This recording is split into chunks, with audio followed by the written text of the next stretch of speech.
آج کی یہ محفل پاک سلطان الاولیاء سراج الاصفیاء شہنشاہ بغداد تاجدار ولایت شہباز لامکانی قندیل سبحانی محبوب سبحانی سیدنا عبد القادر جیلانی قدس اللہ سرہ الشریف کی بارگاہ میں خراج عقیدت کے لیے منعقد کی گئی ہے۔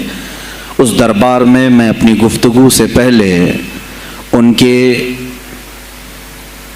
عظیم عاشق جس کو دنیا سنیت فنا فی الغوث اور مجدد میت حاضرہ کے نام سے جانتی ہے، امام احمد رضا خان قادری فاضل بریلوی رضی اللہ تعالی عنہ کی جو خراج عقیدت پیش کی ہوئی منقبت ہے، اسی سے میں بارگاہ غوث میں اپنی گفتگو کا آغاز کرتا ہوں۔ اے سلطان الاولیاء، اے شہنشاہ بغداد، واہ کیا مرتبہ اے غوث ہے بالا تیرا، اونچے اونچوں کے سروں سے ہے قدم اعلیٰ تیرا۔ توجہ، اونچے اونچوں کے سروں سے ہے قدم اعلیٰ تیرا، ارے سر بھلا کیا کوئی جانے کہ ہے کیسا تیرا۔ اے غوث پاک، سر بھلا کیا کوئی جانے کہ ہے کیسا تیرا، اولیاء ملتے ہیں آنکھیں وہ ہے تلوہ تیرا۔ ہم تو ابھی تلوے کو ہی نہیں پہنچ سکے، تمہارے سر تک کون پہنچے ہیں۔ اولیاء ملتے ہیں آنکھیں وہ ہے تلوہ تیرا۔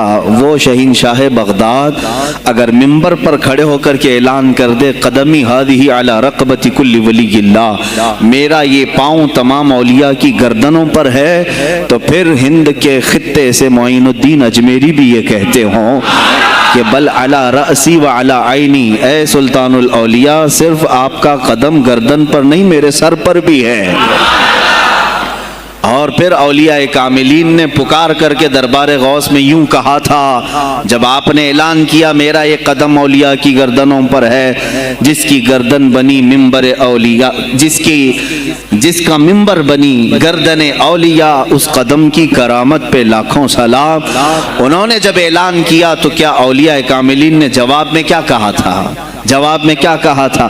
غوث پاک نے جب بغداد سے پکارا تو پورے مشرق و مغرب شمال و جنوب کے اولیاء نے یوں کہا تھا، یہ دل یہ جگر ہے، یہ آنکھیں یہ سر ہے۔ یہ دل یہ جگر ہے، یہ آنکھیں یہ سر ہے، جہاں چاہو رکھو قدم غوث اعظم۔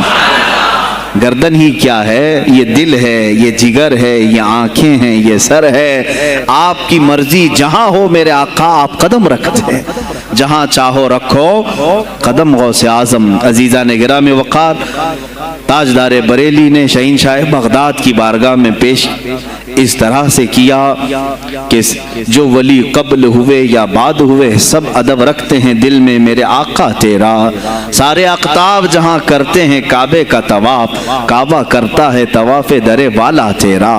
اے شہنشاہ بغداد، تیری میری قسمت کی قسم کھائیں سگانے بغداد، ہند میں رہ کے بھی دیتا رہوں پہرا تیرا، ہند میں رہ کے بھی دیتا رہوں پہرا تیرا۔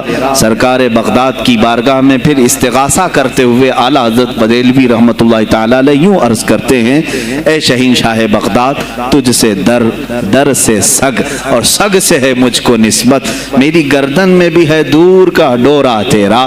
اس نشانی کے جو سگ ہیں نہیں مارے جاتے، جس کی گردن میں قادری پٹا ہو، جس کی نسبت سلسلہ قادریہ سے ہو گئی ہو، اس کے لیے اعلیٰ حضرت بریلوی فرماتے ہیں اس نشانی کے جو سگ ہیں، ہم کتا پاک ہیں شہنشاہ بغداد کے، اس نشانی کے جو سگ ہیں نہیں مارے جاتے، حشر تک میرے گلے میں رہے پٹا تیرا۔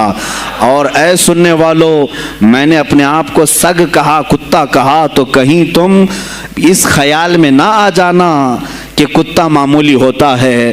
آگے اعلیٰ حضرت نے اس کا بھی سوایہ کر دیا، کیا دبے جس پہ حمایت کا ہو پنجہ تیرا، کیا دبے جس پہ حمایت کا ہو پنجہ تیرا، ارے شیر کو خطرے میں لاتا نہیں کتا تیرا، شیر کی تک پرواہ نہیں کرتا غوث پاک کا کتا۔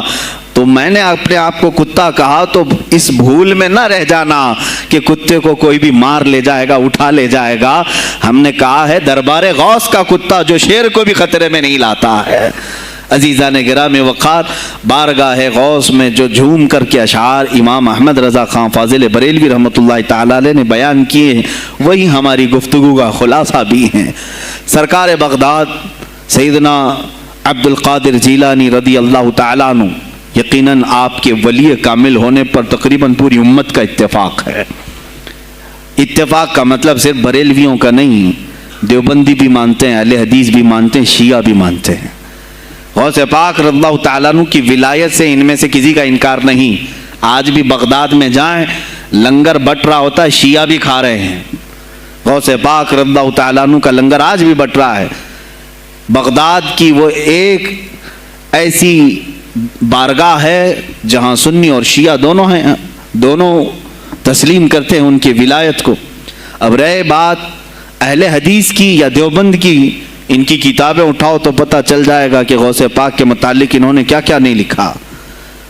پیر پیراں, میر میراں, شہنشاہ بغداد, بلکہ شیخ ابن تیمیہ جو ہر ولی کی تنقید کرتا تھا, ہر صوفی پر طعن و تشنیع کرتا رہا, اس نے اپنی کتاب میں لکھ دیا کہ میرے پاس اتنی تواتر تک, تواتر کہتے ہیں اتنے لوگوں کا بیان کرنا کہ جن کا جھوٹ پر جمع ہونا محال ہو. شیخ ابن تیمیہ کہتا ہے میرے پاس اتنی تواتر سے کسی اور کی کرامتوں کا ذکر نہیں پہنچا جتنا شیخ عبد القادر جیلانی کا پہنچا ہے. الفضل لما شہید بہ الاعداء, فضیلت تو اس کی ہے جس کی دشمن بھی گواہی دے رہے ہوں. عزیزان گرامی وقار, سرکار بغداد رضی اللہ تعالیٰ عنہ کی ولایت پر تقریباً امت کا اتفاق, بعد میں آنے والے سارے مسلمان انہیں ولی مانتے ہیں. اور یہ اور بات ہے کہ ولایت تک سب کا اتفاق ہے, اب غوث کے مقام کے متعلق الحمدللہ ہم منفرد ہیں اس میں, اس لیے کہ ہم انہیں غوث اعظم بھی کہتے ہیں, استغاثہ بھی کرتے ہیں.